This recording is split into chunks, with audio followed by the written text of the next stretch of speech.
exploiter ces avantages injustes. Peut-être que vous vous posez cette question, quels sont mes avantages injustes? Ma réponse est que votre avantage injuste peut être une langue étrangère, une capacité phénoménale à apprendre ou à vous adapter, une mémoire photographique ou tout simplement une connaissance de différents milieux. Et bien sûr, des ressources financières.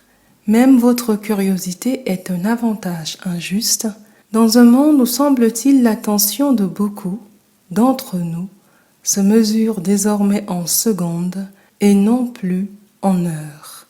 Bonjour, vous écoutez le journal d'un modèle, je suis Anne et la mission de ce podcast est d'aider les gens à devenir leur propre modèle. Alors, comment identifier vos avantages injustes?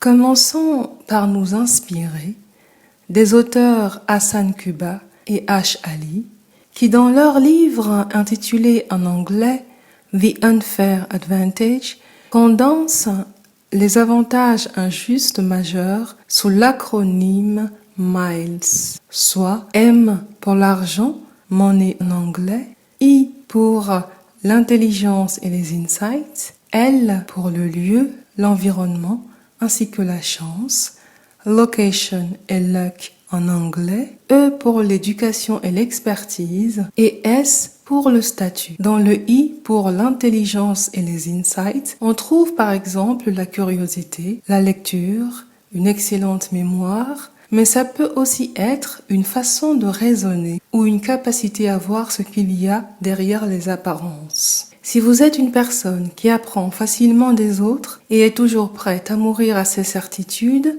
vous avez là un avantage injuste. Si vous êtes une personne prête à appliquer les conseils que vous allez chercher à l'extérieur, même si vous doutez un peu au début, vous avez un avantage injuste. Identifier ces miles est important parce que la plupart des avantages injustes que vous, moi, avons ne sont pas écrits sur un CV. Ensuite, aller là où ils sont un avantage au quotidien est ce qui rend le travail plus agréable et épanouissant. On fait ce qu'on est. Souvent, nous restons trop longtemps dans un métier que n'importe qui peut faire, peut remplir après un certain temps, au lieu d'aller là où seul quelqu'un comme nous voit ce que les autres ne voient pas. Là où le secteur présente des points sensibles qui illustrent à quel point votre trajectoire jusqu'à présent vous avez préparé pour oser vous lancer. Pourquoi donc? Pour sortir de la comparaison et de la compétition. Exploitez vos avantages injustes. Ne les sous-estimez pas.